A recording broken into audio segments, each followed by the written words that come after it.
A biblical perspective on life, culture and current events. This is 2020 on Vision. And a firefighter conversation. A little unusual, you might say, for a typical 2020 conversation. But our special guest today has dedicated his career to fighting fires, both in Australia and around the world. He's a third-generation volunteer firefighter from Sydney. And in the wake of the devastating LA fires and our own fire season causing havoc in some communities, an opportunity today to talk to an Aussie global fire expert on what he's doing to save communities fighting fires on the front lines of Israel. Timothy Wainwright is the founder and executive director of Operation Fire Support. It's an organisation that works on the front lines in Israel where fire is used by Israel's enemies as a weapon of war. In Israel, there's a constant threat of wildfire as rockets rain down from various boundaries from cross-border enemies on all sides. Timothy Wainwright, a special welcome along to 2020. Thank you. It's good to be here. Timothy, we can get into some of the details, but given the ceasefire that has happened to the north with Hezbollah and to the largely contained issues in Gaza, I wonder if you've got a thought just as we get our conversation underway, whether any of the threats have eased to any of those Israeli communities. Not particularly. The issue is, well, in the Middle East, there will not be any long-lasting peace, as anyone who looks at history knows. That region has been in conflict pretty much every year since history began. I doubt that's going to change. So if you've got less weapons and less rockets, you're more likely, if you're wanting to keep the fire of hatred burning, I guess, between Israel's enemies and Israel, then fire is one of those easy-to-use and very destructive forces. So the fire issue is not going away anytime soon. That's correct. The wildfire issue in Israel, it's very easy to hurt your enemy by lighting a fire. They were doing this with balloons and kites in the teens. So 2016 onwards, they started using large amounts of balloons and kites with incendiary devices. They'd float them over the border and they would burn farms, fields, forests. The issue in Israel is the small communities. They have emergency response teams, but they're not organised with any type of training in firefighting. They have very basic equipment. And there are Christian organisations that are donating fire equipment, but there's no training. So the people that are receiving the fire equipment don't know how to use the equipment. They don't know tactics, even how to dress at a fire. They have no uniforms.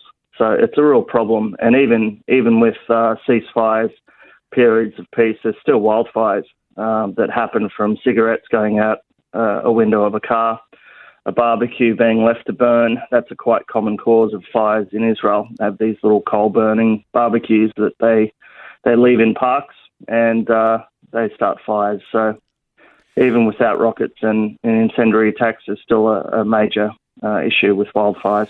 So there's all the usual suspects of the way fires start, and some of those accidental, some of those intentional, but there's also the use of fire in a warfare sense. When you mentioned balloons and kites and things like that, what's the typical way that enemies of Israel across borders try to cause havoc this way? Is it just explain how those things work? Yes, the use of balloons and kites is a very simple way to light fires from a long distance. So what the Hamas, Palestinian Islamic Jihad, and even just civilians would do in Gaza was they would get helium balloons that you would see at a party. And these balloons had things written on them like happy birthday and I love you and teddy bears, things like this, because they were just normal party balloons. With helium, they'd have a string or a piece of wire below it. And then on that, they'd have hot burning coals. And those hot burning coals or some sort of incendiary device would be lifted up by the balloon, carried by the wind, and eventually that would drop onto fields and farms in Israel, and causing thousands of acres of damage to farms, fields and forests. And so that's a very simple way to cause a fire. A small town was actually destroyed, Neve Medim, 2019, in May 2019. 50 houses were destroyed within 2 hours. That was caused by a Molotov cocktail, which is a bottle filled with flammable liquid. It was thrown out of a window of a car, and that fire burnt quickly up to a community and burnt 50 homes, pretty much destroying the small town. And so arson is used to destroy people and their livelihoods. And today, this is still happening, and with frequency. How often are these sorts of fires reported that are coming across with the helium balloons and kites? The helium balloon and kite situation has calmed down a lot since the war started, because there's been a drop in rockets as well. So that situation has gone down a lot. What's the fear is that once the ceasefire continues, that there might be less rockets, or they may even start up their rockets again once they re-equip. Hamas and Palestinian Islamic Jihad and the other organisations haven't surrendered. They haven't been completely defeated, so they're going to start shooting rockets. If that's too difficult, what's easy is the balloons. So there is a fear that those balloons are going to start up again, even though during the war things have calmed down a bit with the incendiary devices. What hasn't calmed down, though, in the north is they had a huge amount of rocket fire during the war and towards the end. That's another fear that with the withdrawal of Israel forces from Lebanon, that Hezbollah is going to rebuild, re-equip, and fire more rockets. Along with the rockets, the balloons are an easy and cheap way to damage Israel. Another problem with the rockets is if the rocket isn't going to hit a town, the Israeli interceptor system, the Iron Dome, will not shoot the rocket down. So it's going to hit a field or a forest and start a fire. Another issue is when they do get intercepted, burning debris starts fires. So with every rocket shot at Israel, there's usually fires that start. And when there's tens or hundreds of rockets, we get tens or hundreds of fires. And what I can hear you saying is there are going to be lots of fires from all sorts of causes, even if there is a continued ceasefire and things die down on a more established formal level of warfare. But when we think of what's going on so far as those who have such an intense hatred for the Jewish people, that even if, when we think of, the guns falling silent, as we think of like the end of World War II or World War I, the guns falling silent, the end of war, it doesn't work like that in the Middle East. How do you describe the way those who have such an animosity towards Israel, no matter whether there is any formal ceasefire or end of hostilities, that those things continue? Yeah. People who hate Israel and hate Jewish people aren't going to stop doing what they can to hurt Israel and hurt Jewish people. It doesn't matter what ceasefires are signed, that hatred's still there. They're still going to use what means they can, especially in summer. If all they have to do is light a fire, either with a box of matches, a cigarette lighter, or floating a balloon, they're going to do that. They're going to keep doing it. And they're going to keep hurting Israelis. They're going to keep burning farms down. That's how I got involved. I saw the problem. It needed a solution, so I did my best. I've been doing my best for 6 years now. Wow. And Timothy, on your story, you're an Aussie. You were living in Sydney. I think you were living in the Blue Mountains at one stage as well. And you're a firefighter, and all of a sudden you find yourself in Israel and defending Israeli communities and training them to be able to contain and to stop the sort of fire threat that comes from there, we might be all saying, well, what led you to this? How did this happen? What's the story here? What did you do to get the impetus to be able to do what you do, the passion for serving there in Israel? To be honest, I saw what was going on a media news article, and I looked more into it on YouTube and saw many videos of farmers doing their best to defend their farms. And I saw them with minimal equipment, no protective uniforms. Looked like they had no training, which was true. And I knew I needed to do something to help. I knew that they needed, especially they needed training so they can use what they have more effectively and to do it safely and not get hurt as much. And so I've got no connection with Israel except my Christian background. That didn't have anything to do with it. I knew I could help, and my heart, I believe God made my heart the way it is. I just feel blessed that I can use my knowledge and skills and abilities to help others.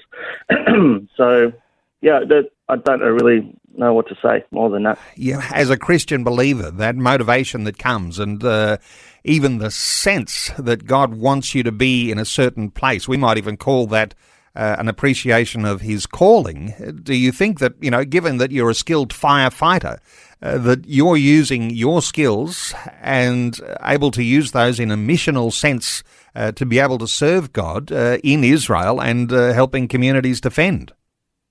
Absolutely. I do believe it's a calling that I learned everything I know from my father. I wouldn't say I'm a skilled firefighter. I run I've been a volunteer almost 30 years. I run a fire company, so I do high-level fire safety audits of industrial facilities. I train people in emergency procedures and firefighting, and I specialise in bushfire protection, so doing bushfire reports, hazard assessments, and also putting in fire breaks and conducting hazard reduction burning. So I've got a bit of experience in a lot of different areas, and I can actually apply all of those skills in Israel to help the civilian volunteer emergency teams know more about fire, know more about how to be safe around fire, how to use their equipment as effectively as possible. And it's not standard firefighting, fire service equipment. It's, a trailer with a pump and a hose. And it's very, very limited. And without protective uniforms, you have to think of different tactics. You can't just teach them standard firefighting tactics because, the firefighters have protective uniforms. So these guys are out there in just normal trousers and T-shirts. So I had to come up with a new system, a new way of doing things, an adjusted way of doing things, I should say. And also they don't have a system of wildfire prevention, hazard reduction, burning, that sort of thing, putting in fire breaks, knowing how wide, how deep they need to be. Had to bring that in too. So at the moment, I'm the only one pushing that. They don't have a rural fire service or a CFA over in Israel. The communities are pretty much on their own. There is a very, very good fire rescue service, very well equipped, well trained, well resourced, except they don't have enough of them in the cities and the major towns. So the small kibbutz moshavim, the small farming towns, they're pretty much on their own when there's a fire. And that's where I come in. Real vulnerabilities in Israel. Absolutely. And we're talking even without arson. Yeah, even without the enemy attacking, if there's a naturally occurring fire, they still have to go out and do their best. Life, culture, and current events from a biblical perspective. 2020 on Vision. 1-800-316-316 to join in our conversation today. Our special guest is Timothy Wainwright, founder and executive director of Operation Fire Support, Basically, his organisation works on the front lines in Israel, where fire is used by Israel's enemies as a weapon of war. And I don't know if I've opened up a can of worms or anything here, Timothy, when I say that those sorts of attacks we've been seeing on our shores here, firebombing attacks. There's even a whole lot of unreported things that have been happening, even churches, with some arson attacks that haven't perhaps been as significant and attracted the sort of media attention, but there's been a number of those sorts of things that have been happening here on our shores, and it just poses the question, in church life, do we need to be aware of all sorts of ways that we defend against fire if it's used in an attacking sense? What are your thoughts here? Yeah, with arson attacks, they usually happen when no one's there. They're usually at night time. People will throw a Molotov cocktail at a building or a vehicle or both and set fires. It's happened to some churches in the past. It's happened to synagogues recently. It's very unusual that would happen while there are people there, but it is possible. In that situation, people need to know where the fire equipment is. Obviously, there are state laws in place that require you to have fire extinguishers in the building. I'd recommend that all churches engage a contractor to maintain those every 6 months, make sure you have the right equipment. There's not much more I can say about that. If you work for an organisation, oftentimes you'll have, a fire drill and all the staff going off to the gathering point, and there are people who are wearing certain coloured safety hats, and, there's some formal things that happen in corporate settings. I wonder whether there's much attention in church life to those sorts of things, just while we're on this for a few moments. So any thoughts here about our fire preparedness in local churches, even on our shores here in Australia? Absolutely. Look, that's a thing that's overlooked by many churches, is that they are actually required all over Australia, every single state and territory. They're required to, under law, you must have emergency procedures in place, written down. You must have emergency evacuation diagrams, and you must have training. So your deacons, elders, people who are likely to be in the church on a regular basis, I would recommend that they receive fire warden training. Absolutely, 100%. And anyone who's using your space, such as a dance school or anyone who's hiring that space, on the agreement piece of paper or sheet that they sign, that on the back of that there should be an emergency procedure, what to do so that they know how to evacuate their group if there's an emergency. That would be a smart thing to do.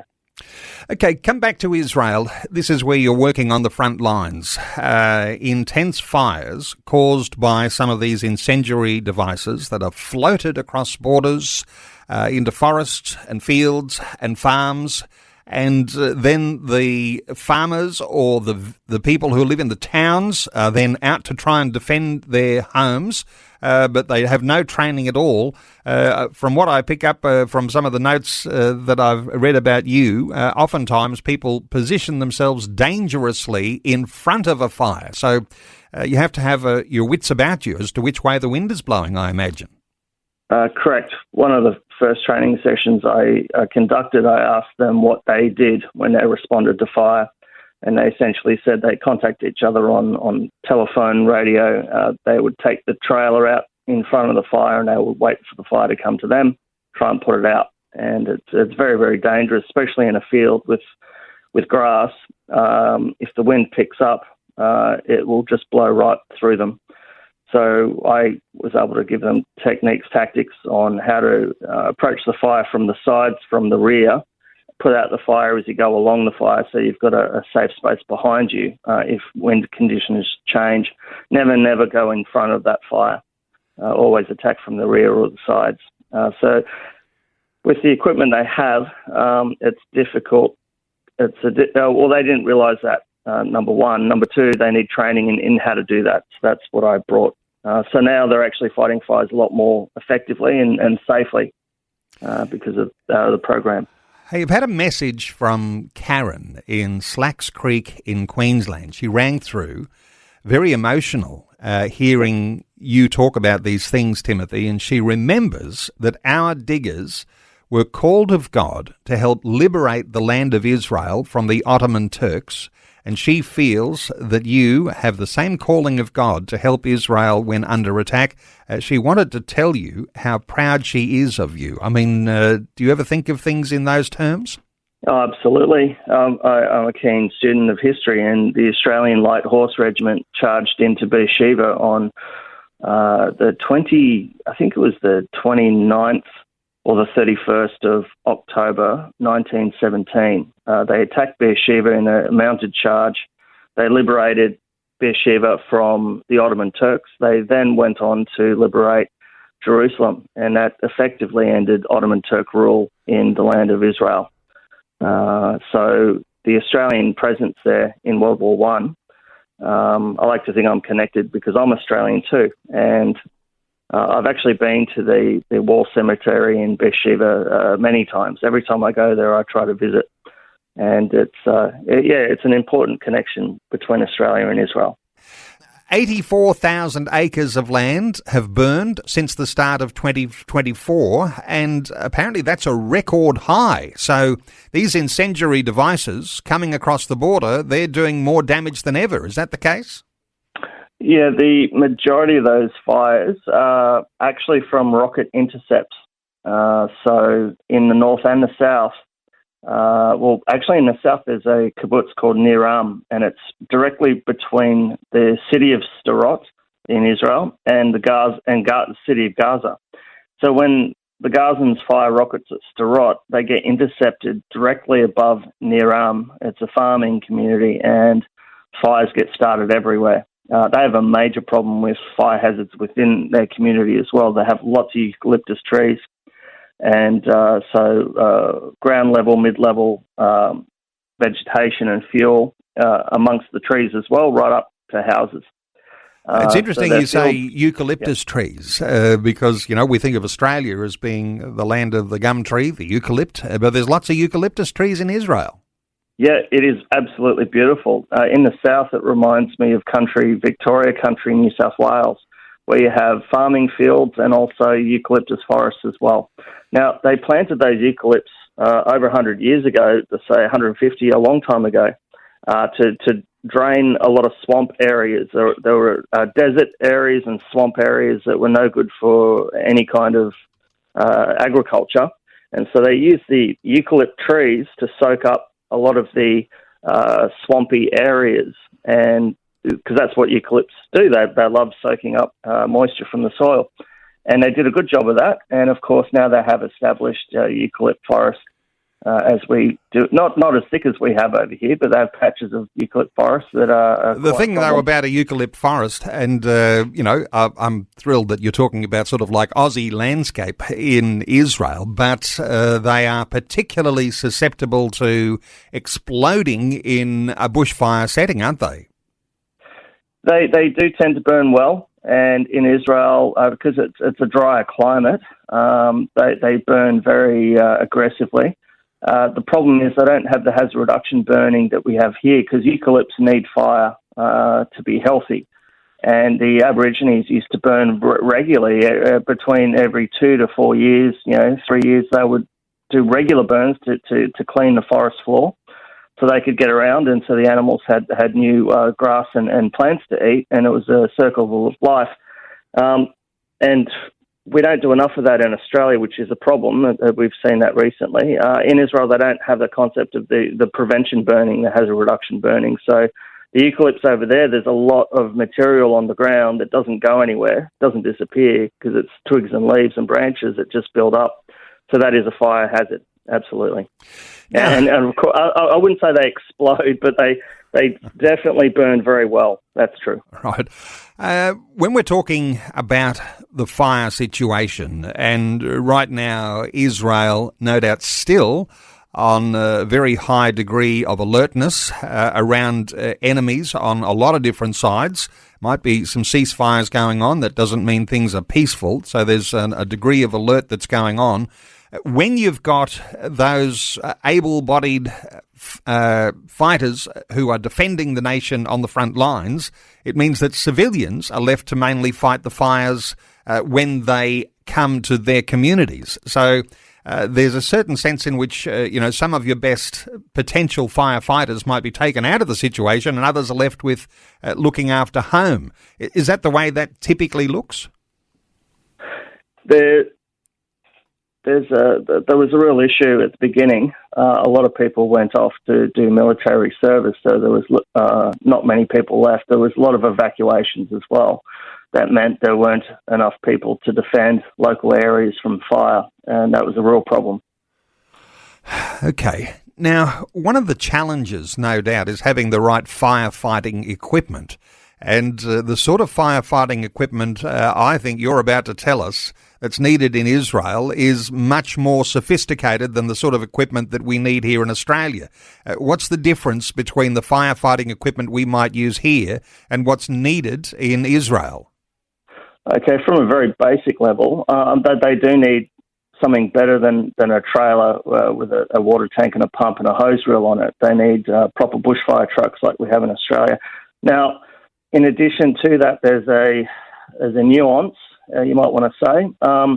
There's incidents everywhere of firefighters, volunteers coming under attack from mortars, rockets and gunfire, which you don't have that in Australia. You don't have firefighters getting shot at when they're fighting fires.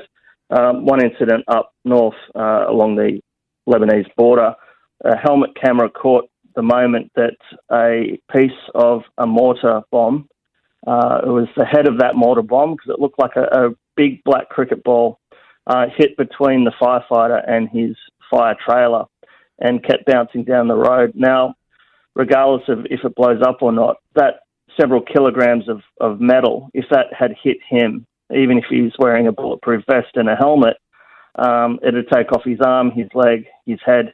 They're completely unprotected, and also from shrapnel of exploding munitions. So they need armoured fire vehicles in some areas to help them do their jobs and be safe, because there's no bomb shelters out in the fields and in the bush. Now, they have armoured ambulances in Israel that were donated by Franklin Graham's organisation.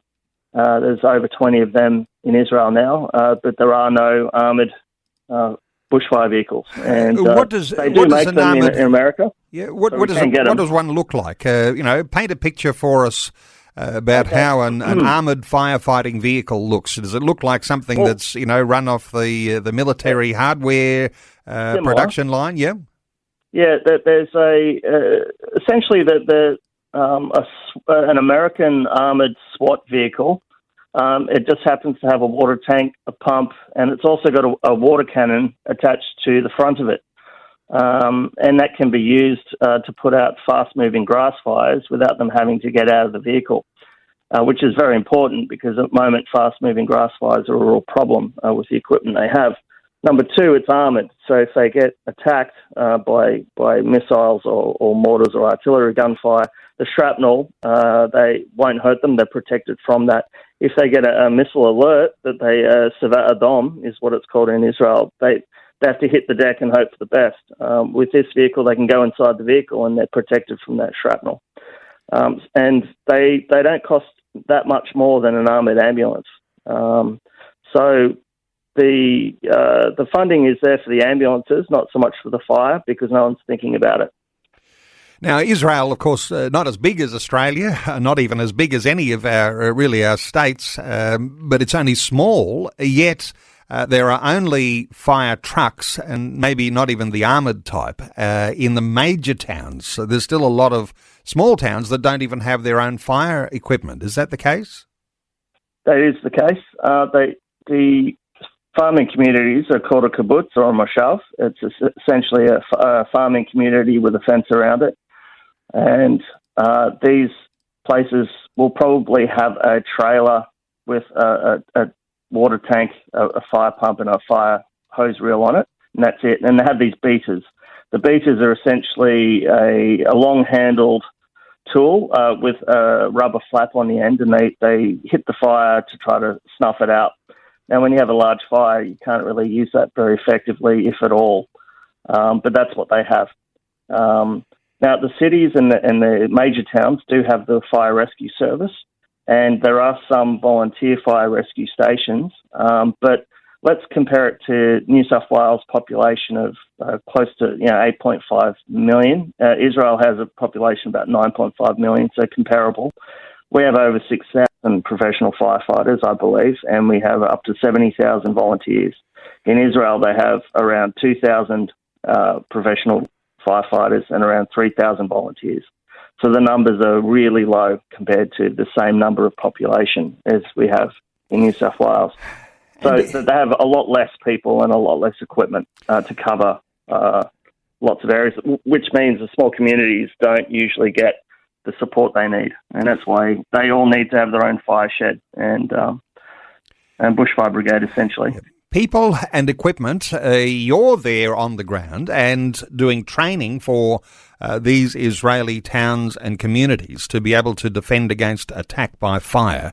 What about the top end here, the advocacy at government level? No doubt there's probably an awareness in the Israeli government, but are they hoping that the rest of the world will see that there's a need there and, a fundraising around how you get some of this equipment into these communities? Is that the way it works? Have you had connections there with people in government? Are they looking after their own backyard, or are they reliant on people like you who are saying, let's get an effort here and get some equipment on the ground? The government is doing their best. They put a lot of their GDP into defence, which is unfortunately needed. Their fire service, as I said, is very well equipped, and the training and equipment is very, very good. They just don't have enough of it. When it comes to funding, all government departments are fighting for their own funding. So there are resourcing issues there. They are somewhat aware of the outlying communities, the farming communities. They're given what support they can, but they are limited, and that's where we can come in. Like I said, with the armoured ambulances that was donated from external sources. So they do need help because they just don't have the resources that we expect in Australia. Now, we're talking, maybe farmers, and I don't know whether they're big-scale farms like we might see in some places around Australia, or they're all sort of small-scale farms. But it's more than farms, isn't it? Because when you're talking about forest areas, we think of national parks. We think of our precious flora and fauna. But in Israel, there's a lot of archaeological treasures and things too. And are they threatened as well by major wildfire? Yeah, they have been. Of course, some areas are more sensitive, protected areas. You want to keep fire out of those. The forest, definitely, unless it's controlled burning, you want to keep fires out of that to protect the animals and the plant life. The farms, obviously, you want to protect assets, fields. Now, they have small farms, large farms. They also have a huge industry around agriculture that involves thousands of acres of specialised greenhouses, and these greenhouses are plastic coated, plastic covered. They burn really well, so that's very, very vulnerable to fire.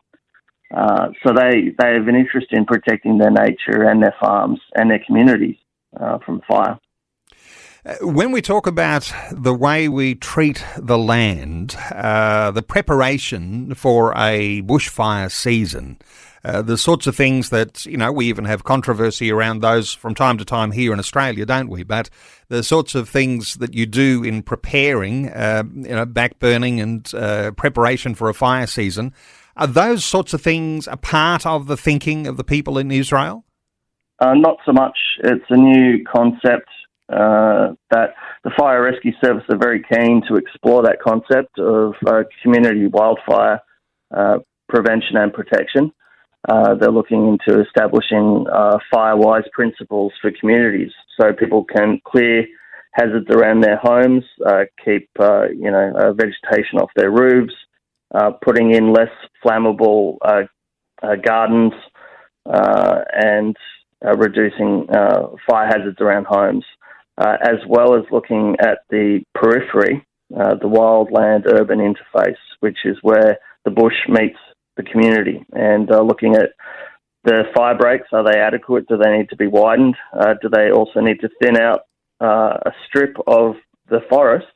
So not cut every tree down, but maybe 1 in 2 or 1 in 3 trees, just to thin it out up to a few hundred metres into the forest, so that they're removing the fuel and then therefore removing the intensity of that fire. We don't see that much in Australia. What I've seen is national parks right up to people's back fences. They may have a 10-metre strip, which isn't going to do anything in a bushfire. And we have a big problem with people not being able to get fire permits to clear legitimate bushfire hazards. And that those hazards build up, and then we lose communities. And the last major fires, 2019, 2020, we lost over 3,000 homes, over 10,000 farming buildings, 1 billion animals, and over 200 people died. We had a Royal Commission. Nothing came out of it except more money for aircraft, which doesn't actually remove the problem, which is the bush right up to people's homes. You can take that.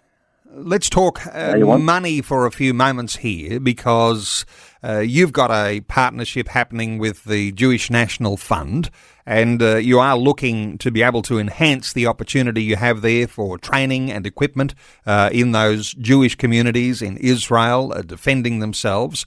What about personnel? Because the sorts of things you do, training villages, training people to be able to defend against a fire threat, is there room for another Aussie or two to get alongside you and be a part of that? Absolutely. When I go and do these training missions, we do it usually over a period of 1 month each year, and we train between 10 and 20 communities each time we go. So it's quite a busy schedule. I usually take my brother Alan or my mate Ben Ridley. He was from Brisbane area. He's moved back home to Adelaide area now. I know him from military service. And so, I definitely need partners to do that training. I have some people, obviously, that I've made friends with over in Israel that are assisting me as well. So we're building a team. We have been building a team over the last 5-6 years. But really, we need financing. We need resources. My goal, my vision is to go there for 4 years full time. To set up the system that's required over there, to do basically every time we go, we bless the communities that we're training, and those communities will remember that knowledge, and they most of them continue their training, but there's a lot that aren't trained, that don't have that training. There's no one to actually give that training out. So I need to set up regional training teams, regional management teams to keep that program going in Israel, so it becomes an organic organisation and process over Timothy, there. you have found a need, and you're meeting a need that there is in Israel around these sorts of issues. Hey, time running short. I do want to be able to just let listeners know how they can make a contribution to the good work that you're doing, but I haven't been able to take any calls this hour. There's been a little issue with our phone system, but I've got a note or two from those who have been calling through. Robert in Mossvale in New South Wales says he's so proud and impressed by your service to Israel. He has 7 children and 4 grandchildren in Israel, so he's identifying with the good work you're doing. Bernadette in Kingston in South Australia came to Israel for the Beersheba reenactment with Vision. She loves Israel and so impressed and moved by your love and care for Israel. And I don't think any of us could be anything short of just overwhelmed by the generosity that you have. And coming back to your Christian calling, a calling that you believe you're in the right place with the skills that God has given to you to be able to work with communities against fire as an act of war, working with those Jewish communities. And so biggest congratulations. For those who might think, maybe I could send a few dollars, help make things happen. Maybe I can get in touch with Timothy around being part of one of those training teams 1 year and training those towns and villages to be able to defend against fire. What sort of financial need is there, and how do we ascertain how we might make a donation? Okay, massive financial need. Like I said, my vision is to go 4 years full time. We'll need salaries for 4 years so we can exist in Israel and keep the mission going, as well as project funding. Long story short, the Jewish National Fund in Australia, jnf.org.au. Contact the JNF in Australia.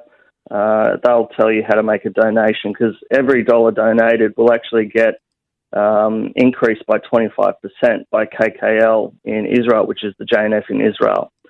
So if you donate through the JNF in Australia, your money will go a lot further, and they're supporting our project in Israel, our training missions. Now, if people want to get involved, they can email me at info@operationfiresupport.org. That's info@operationfiresupport.org. Just send me an email, let me know what you'd like to do to get involved, but all funding should go through the JNF in Australia. Okay, JNF stands for Jewish National Fund. It's the Correct. Australian branch of that, and jnf.org.au. To connect with Timothy, operationfiresupport.org. And he mentioned you can send him an email. You might be interested to jump on a plane and be a part of a team that does something really worthwhile. You're thinking, I'm a firefighter. That doesn't make me a missionary, does it? Well, perhaps it does make you a missionary, and you can get involved in what Timothy is doing. info@operationfiresupport.org to connect by email directly to Timothy. But check out that website, operationfiresupport.org. Timothy Wainwright, just great getting your insights. Thanks you so much for taking some time to share your thoughts and your heart with listeners today on 2020. I appreciate it. Thanks for having me. Thanks for taking time to listen to this audio on demand from Vision Christian Media. To find out more about us, go to vision.org.au.